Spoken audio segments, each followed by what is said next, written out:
কিরকম বেয়াদব মেয়ে দেখেছিস দাদা? আমাকে বলে দারোয়ান। আচ্ছা রানী, তোর কেন মনে হচ্ছে বলতো তুই এই কুলটি থেকে খুব সহজেই পালিয়ে চলে যাবি? তুই যে এখান থেকে কোথাও যেতে পারবি না সেই কথাটা না তোর মাথায় খুব ভালো করে ঢুকিয়ে নে। শোন রানী, তুই তো তোর বাবাকে চিনিস, জানিস যে বাবার কাছে বাবার সম্মানটা সবচেয়ে বেশি দামি। সেই সম্মানে যদি তুই খোঁচা মারিস তার ফল কি হবে সেটা কিন্তু আমরা কেউ জানি না। বাবা এটা পর্যন্ত ভুলে যেতে পারে যে তুই বাবার নিজের মেয়ে। জানি সেটা তোর বিশ্বাস হবে না, কারণ বাবার সেই রূপটা তুই কোনোদিন দেখিসনি, কিন্তু আমরা দেখেছি। আমার কথা বিশ্বাস না হয় ছোটদাকে জিজ্ঞেস কর। কি রে সৈকত, বল। সেই রূপ যদি ওকে দেখতে হয় না, সহ্য করতে পারবি না, সব তেজ বেরিয়ে যাবে তোর।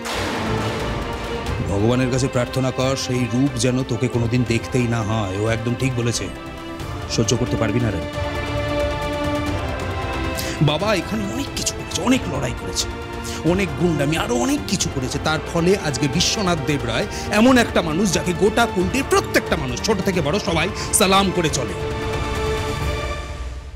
সেই বিশ্বনাথ দেব রায়ের মান সম্মান ধুলোয় মিশিয়ে দিয়ে তুই এখান থেকে পালিয়ে চলে যাবি, সেটা হবে না। ছাড়ো না এসব কথা, ছাড়ো। মেয়েটা তো যাচ্ছে, বলো। এইসব কথা এখন আলোচনা করার কি দরকার বলো? দরকার আছে শ্রেয়া, দরকার আছে। ও বুঝতে পারছে না, ও আমার বোন বলে এখনো পর্যন্ত ওকে খুব ভালো করে বলছি, কিন্তু ওকে এটা বুঝতে হবে যে হাত পা সব গোটা নিয়ে বাকি জীবনটা যদি খুব ভালো করে কাটাতে হয় তাহলে এখান থেকে পালিয়ে যাওয়ার ফন্দি ফিকিরগুলো মাথা থেকে বার করতে হবে।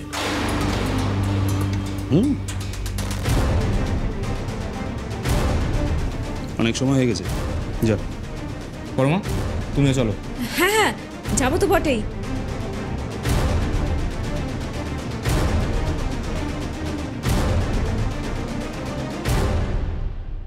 চলো বড় বৌদি।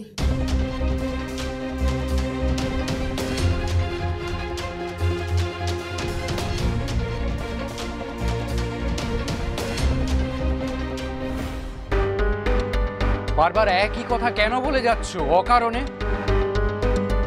মাধুরী, মাকে নিয়ে ঘরে যাও, মাথায় একটু জল ঢালো, তাহলে যদি মাথা ঠান্ডা হয়। যাও। আমি যাচ্ছি, তুমি শান্ত হও। মা আপনি প্লিজ শান্ত হন। মা, বড় বৌমা, তো তপন দাসকে ফোন করো, আমার ছেলেকে ওনার কাছে নিয়ে যেতেই হবে। করবো, আমি বললাম তো ফোন করবো। ছোট মা, তুমি আগে নিজের মাথাটা ঠান্ডা করো। তুমি নিজে শান্ত না হলে আমরা কি ডিসিশন নেব, কি করে ডিসিশন নেব বলো তো? চলো ভেতরে চলো। এসো, ফোন করো, ওকে নিয়ে যেতেই হবে, একবার জানাতেই হবে। নিশ্চয়ই নিশ্চয়ই নিয়ে যাবো। আর এই হয়েছে, রিতমটাই বা ফোন ধরছে না কেন? শ্বশুরবাড়িতে গিয়ে কি বউকে নিয়ে এতটাই মশগুল হয়ে গেল যে ফোনটা শুনতেই পাচ্ছে না? ও যা অবস্থা না, যতক্ষণ না ছেলের খবর পাচ্ছে ততক্ষণ পর্যন্ত পাগল করে ছাড়বে আমাদের। মা, আরে উমা, উমা, অনেক, তোমরা এখন কোথায় যাচ্ছ? আমাদের তো এবার বাড়ির দিকে এগোতে হবে। বিয়ে সবকিছুই তো ভালোভাবে কমপ্লিট হলো, এবার তো আবার কাজে কর্মে লাগতে হবে। কাজ মানে? তোমাদের পুজোর ছুটি শুরু হয়নি? না না, যাওয়াটা হবে। এই সুটকেসটা নিয়ে যা, ভেতরে রেখে আয়। যাওয়া ক্যান্সেল? এই সুটকেস ভেতরে।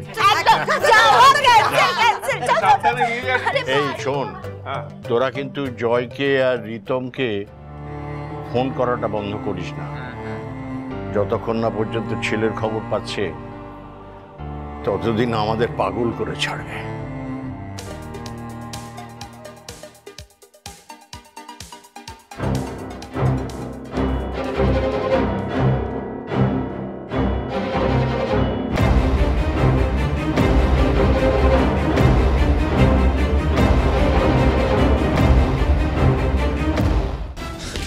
তুই দিকে আয়।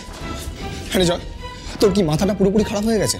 আরে তুই সেই বাইক নিয়ে কলকাতা থেকে এখানে চলে এলি রানীর সাথে দেখা করতে, মানে তোর কি কোনো বুদ্ধি শুদ্ধি কিচ্ছু নেই? সেজা, আমাকে একবার ওর সাথে দেখা করতেই হবে। সেদিনের পর থেকে আমার ওর সাথে একবারও কথা হয়নি। ফোন করছি, নট রিচেবল বলছে। তারপর তোরা বলছিস ওর বিয়ে ঠিক হয়ে গেছে। কোথাও তো একটা গন্ডগোল হচ্ছেই। রানী এরকম মেয়ে নয়, আমাকে ওর সাথে একবার সামনাসামনি কথা বলতেই হবে। সামনাসামনি কথা হলে তুমি কি বলবে জয় রানীকে? জয়, আমার মা বাবা প্রশ্ন করছে যে তুমি এখানে কেন এসছো।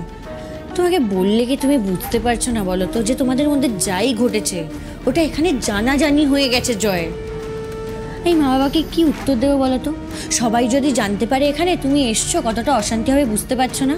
আর 4 দিন বাদে রানীর বিয়ে জয়। বৌদি, খুব ইম্পর্টেন্ট না হলে আমি এতদূর কেন আসতাম বলো?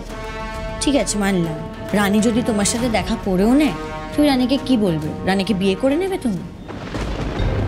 কি হলো বলো? বিয়ে? আমি তো বিয়ের কথা ভাবতেও পারি না। ক্যারিয়ারে কনসেন্ট্রেট করতে চাই। আর রানীও তো ঠিক এটাই চায়, তাই না? এত কম বয়সেও কেন বিয়ে করবে?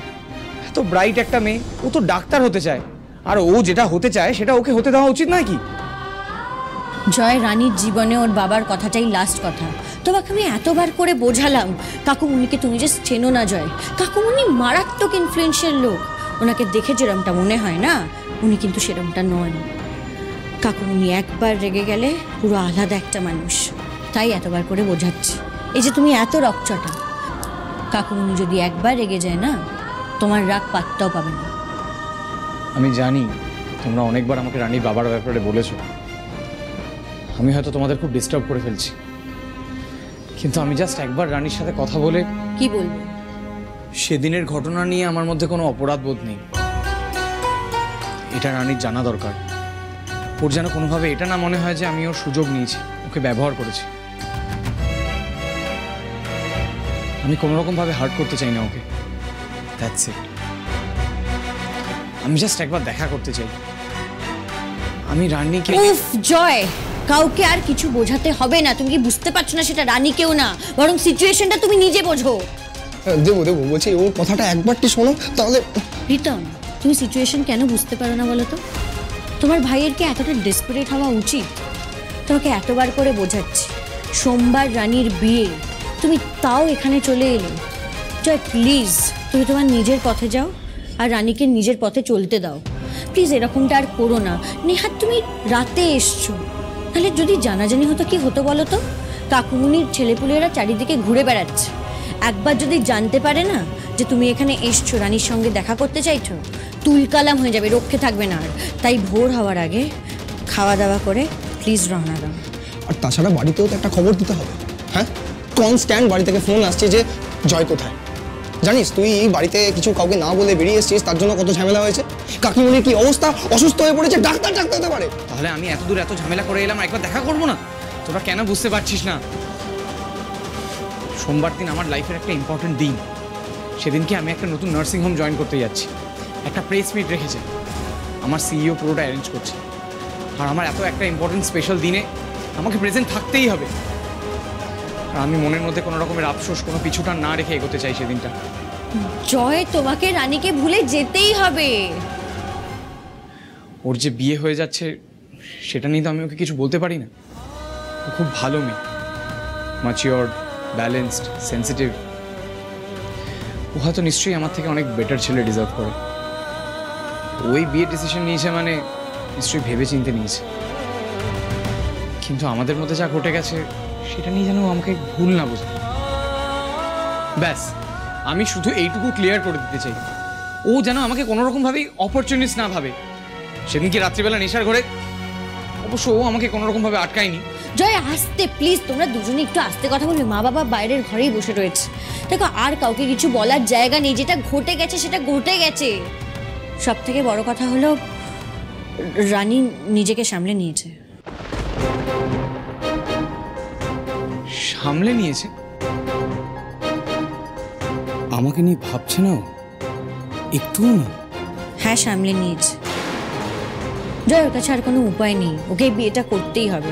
এই বিয়েটা চাইলেও কেউ আটকাতে পারবে না। তাই জন্য বলছি তুমি প্লিজ এখান থেকে ভোর হওয়ার আগে চলে যাও। প্রদীপ প্লিজ, আমি একবার রানীর সাথে দেখা করে ওকে সরি বলতে চাই। যা হয়েছে তাতে আমরা দুজন সমান অংশীদার। ওকে তো একা দায়ী করা যায় না, তাই ওকে একা দায়ী কেন করা হচ্ছে? প্লিজ একবার ওর সাথে দেখা করে সরি বলতে চাই। প্লিজ একবার, জাস্ট একবার, দ্যাটস ইট। আর কিচ্ছু না, নাথিং এলস।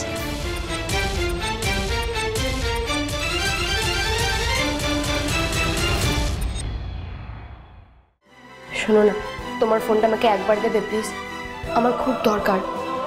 এই নাও। Thank you. রানী তুমি তুমি এখানে কবে এসেছো? আজকেই? তুমি যখন কুলটিতে এসেছো একবার হলেও আমি তোমার সঙ্গে দেখা করতে চাই। হ্যাঁ হ্যাঁ, আমি আসবো।